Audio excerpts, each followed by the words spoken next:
So this was something kind of interesting. I found an article talking about how much it costs for different developers and game companies to advertise at Summer Game Fest. And with that being said, some of the numbers kind of surprised me, should I say, about how much it costs for these developers, publishers, whoever, right? Is like we need a spot at Summer Game Fest because Summer Game Fest is basically taking over the spotlight and is the new age E3.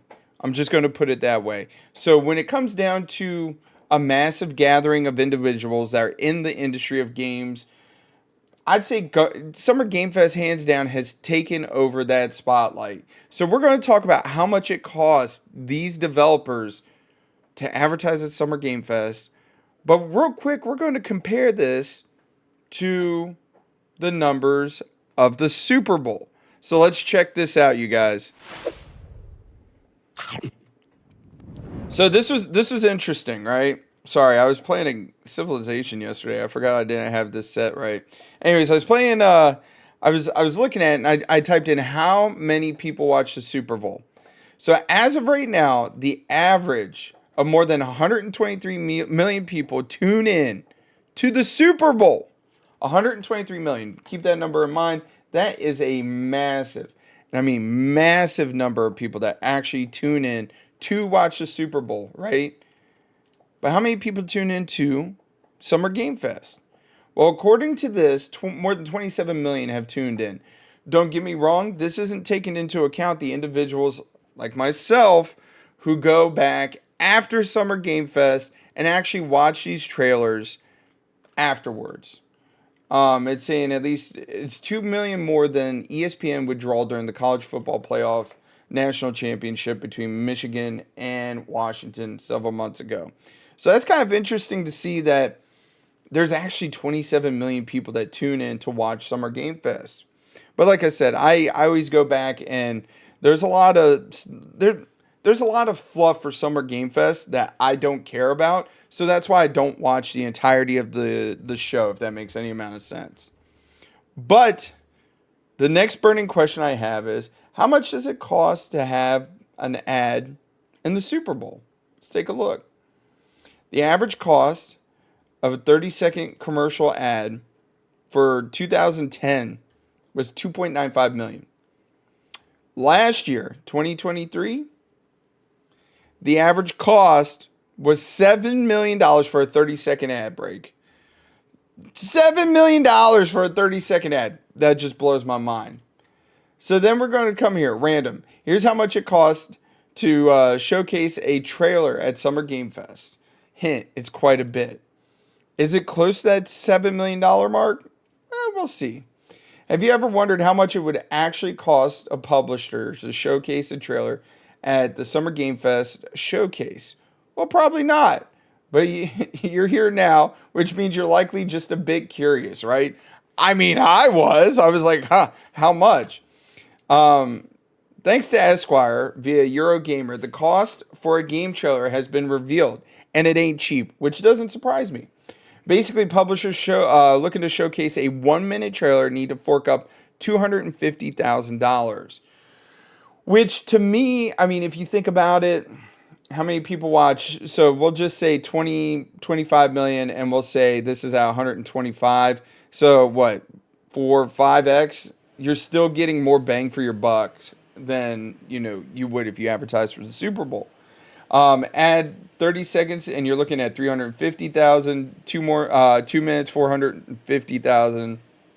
2.5 minutes, 550. So from the sounds of it, Yeezy should have definitely advertised during the whatchamacallit, Summer Games Fest instead of his little cell phone camera one at the Super Bowl this past year, which he paid so much money for. For major publishers like Ubisoft and Sega, both of which featured last year's event, by the way, this cost likely is a mere drop in the ocean. But according to one PR professional, the current pricing tier makes Summer Games Fest an unattainable goal for most indie developers and publishers. Yeah, we can imagine. Which, it sucks, but at the same time, that's a lot of dough to fork up, especially 250K for a 1 minute trailer. Like, bro. As of Nintendo, well, it reinforced why the firm has yet to participate in Summer Game Fest, doesn't it? However, according to reports, if particularly juicy reveal is scheduled to be showcased or your surname happens to rhyme with Mojima, Kojima, then you might not even have to pay such astronomical prices. Which, I mean, I don't. It kind of surprises me. Big names like, I mean, I'm surprised they don't give breaks to big names like Kojima, Konami, um, Nintendo, Sony, getting those big name publishers in there just to drum up some, some big news. Regardless, Nintendo clearly doesn't need Summer Games Fest as much as Summer Games Fest needs Nintendo, which, like I said, big companies like that, granted, they make a lot of money and they don't really have a need for something like this because they have their own showcase that they do every year. We suspect that if Nintendo wanted to reveal something like that, say Mario Kart 9, then Jeff would likely roll out the red carpet, produce a bunch of Mario Kart themed lanyards, and not charge Nintendo a penny. But we doubt this will happen anytime soon. That's what I'm saying. Like, Summer Games Fest needs these big names in order to draw the eyes in. This year's opening showcase will be broadcast 2 p.m. Pacific Standard Time, and we'll have the blog ready to go. So if you fancy to stop by, blah, blah, blah. So basically, oh yeah, by the way, Summer Game Fest came and went. It was already yesterday. Today is actually June 8th. I haven't really done any coverage on that, even looking at what there is to offer. But I saw how much publishers are paying for ads. I'm like, dang. You realize you could just drop it on your own channel and make ad revenue. We're going full screen. So I kind of want to hear what y'all's thoughts on this. Do you think that Summer Game Fest, this right here, is actually the new age E3, shall we say? Because it is a showcase, but it doesn't have the convention style like they did with E3, where you can allow people to go out on the floor and basically play said games and, write reviews and talk about it, which I think nowadays, especially with how fast technology and information like grow and everything, is shared so fast, like, you don't really need stuff like that.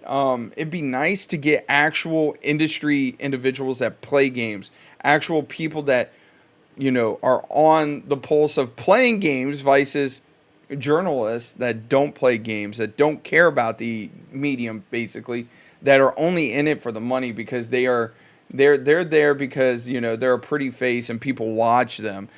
Send people like me, send people like, I'm going to throw his name out there, Adam Sessler. I like Adam Sessler, but there are people out there that actually play games that, know what they're talking about, can get used to the mechanics, see what it's like, and just feel it out. Anyways, you guys, don't forget to mash that like button. Comment down below. How do you feel about Summer Game Fest? Do you think it's a good thing? Do you think it's a bad thing? Or are you just kind of indifferent like most people are? And subscribe, man. Subscribing means a lot. We're on our way to 8,000 subscribers. I can't do this without you guys. Anyways, y'all take it easy. Have a great and wonderful day, and I'll catch you later.